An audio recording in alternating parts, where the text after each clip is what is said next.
राजस्थान सरकार द्वारा चलाई गई तारबंदी योजना के बारे में आज हम आपको विस्तार से बताएंगे। इसमें क्या क्या शर्तें हैं, क्या क्या दस्तावेज चाहिए, ऑनलाइन फार्म भरने के बाद में आपको क्या करना होगा, ये सारी जानकारी आपको आज इस वीडियो के माध्यम से दी जाएगी।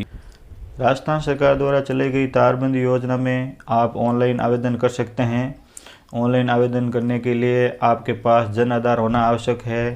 साथ में जिस व्यक्ति का आप फार्म ऑनलाइन करवा रहे हैं उसके आधार में मोबाइल नंबर भी सीड होना अनिवार्य है, क्योंकि उस पर OTP आने के बाद में ही आगे की प्रक्रिया की जा सकती है। इसीलिए ये अति आवश्यक है कि जन आधार हो आपके पास और साथ में आपके आधार में मोबाइल नंबर भी फिट होने चाहिए।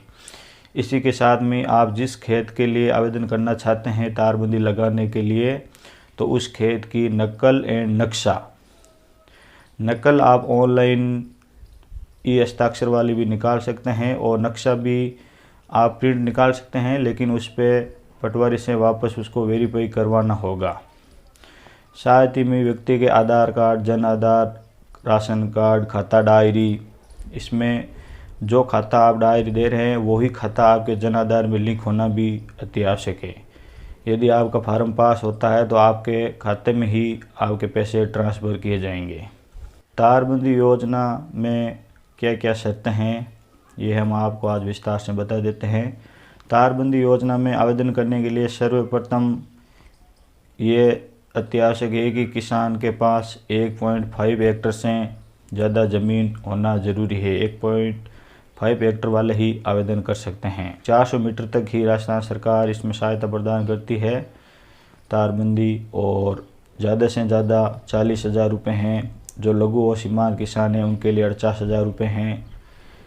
जैसे कि मान लो अगर कोई आपका खेत है जिसकी 1000 मीटर राउंडिंग होती है तो आपको 1000 मीटर पूरा ही तारबंदी करना ज़रूरी है। संपूर्ण तारबंदी आपके द्वारा की जाएगी, फिर वो सर्वे करेंगे कृषि पर्यवेक्षक। उसके बाद में ही आपके जो विधिवत रूप से यदि आपने तारबंदी की है तो आपके पैसे पास किए जाएंगे। तारबंदी किस प्रकार लगानी है, ये जो आप तस्वीर देख रहे हैं इसके माध्यम से आप समझ पाएंगे कि हमें तारबंदी कैसे लगानी है। जिस प्रकार इस तस्वीर में दिखाई दे रही है हमें उसी प्रकार से ही तारबंदी लगानी है, तभी हमारी फार्म स्वीकृत हो पाएगा। जैसे कि इसमें दिखाया गया है, जैसे 1 नंबर लगाया हुआ है तो ये 1 नंबर पट्टी है। मान लो आप कॉर्नर से स्टार्ट कर रहे हो तो ये 1 नंबर की पट्टी है। यहाँ से अब आपको 10 फुट की जगह छोड़ के ही 2 नंबर वाली पट्टी लगानी है। फिर उसी प्रकार वापस 10 फुट और जगह छोड़ के 3 नंबर। इसी प्रकार हर पट्टी के बीच में 10 फीट का गैप होना ज़रूरी है। फिर आप 10 फुट गैप छोड़ने के बाद में ही पट्टी लगाएंगे। फिर आपको हर 10वीं पट्टी पे ये जो सपोर्ट लगाया हुआ है, इसी प्रकार हर 10वीं पट्टी पे आपको इस प्रकार सपोर्ट लगाना ज़रूरी है। और फिर ये जो आपको दिखाई दे रहे हैं 6 तार आपको लंबाई की खींचने हैं। और फिर आपको 2 ये जो ब्लैक दिख रहे हैं ये 2 तार लगाने हैं आपको इस कॉर्नर से इस कॉर्नर पर। इसी प्रकार यदि आप तारबंदी करेंगे तभी आपके फार्म की स्वीकृति हो सकती है। यदि आपने गलत वे में तारबंदी की है तो आपके फार्म का पास नहीं किया जा सकता है। और ये आप विशेष ध्यान रखें कि यदि आपने जिस खेत की नकल दी है वो खेत अगर चाहे 10 बीघा हो या भाई 20 बीघा, उस पूरे खेत को कवर करना आपका ज़रूरी है। मतलब वो पूरा खेत पैक होना चाहिए तारबंदी से। उसमें चाहे फिर कितना ही खर्च आए वो आपको खर्च उठाना पड़ेगा और उसको पूरा खेत को पे करना होगा। और गवर्नमेंट सिर्फ इसमें 400 मीटर तक ही और अधिकतम 40,000 रुपये तक ही सहायता प्रदान की जाएगी।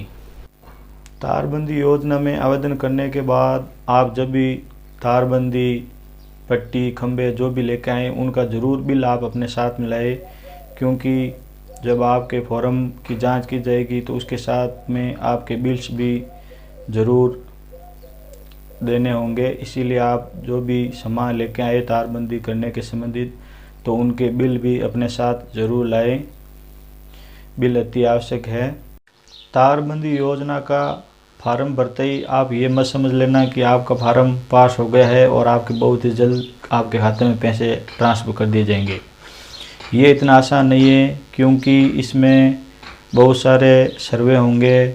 जब आप फार्म ऑनलाइन करेंगे तभी आपके कृषि पर्यवेक्षक फार्म को वेरीफाई करेंगे, फिर आपके खेत का वेरीफाई करेंगे, फिर आप जब तारबंदी करेंगे तब उनकी तस्वीर ली जाएगी, जो कि ऑनलाइन, जिसको जियो टैगिंग बोलते हैं, जियो टैगिंग करेंगे वो आपके खेत की, और साथ में आपने किस प्रकार तारबंदी की है, जिस प्रकार इसका लेआउट बनाया गया है उसी प्रकार की है या नहीं की है, ये सारी जांच करने के बाद में ही आपके फार्म को स्वीकृति दी जाएगी। और स्वीकृति में ये कन्फर्म नहीं है कि आपको अधिकतम 40,000 रुपये मिले। इसमें 10,000 भी हो सकता है, 20,000 भी हो सकता है, 40,000 भी मिल सकता है। और ये भी निश्चित नहीं है कि आपको कन्फर्म ही मिलेंगे। यदि आपका फार्म स्वीकृत होता है, फिर भी यदि जिस डिस्ट्रिक्ट में जितनी स्वीकृति दी गई है उसे से ज़्यादा यदि आवेदन आ जाते हैं तो फिर उसमें ड्रॉ निकाला जाएगा। जिसका ड्रॉ में नाम आएगा उसी को ही पैसा मिलेगा। तो आप आवेदन कर सकते हैं, लेकिन ये मत समझ लेना कि आपके वो पैसे मिलेंगे ही मिलेंगे, क्योंकि जो बजट सरकार ने पेश किया है इस योजना के लिए वो उतना ही पैसा प्रतिवर्ष दे पाएगा। उससे ज़्यादा यदि आवेदन आते हैं तो वो उनको पैसा नहीं दे पाएंगे।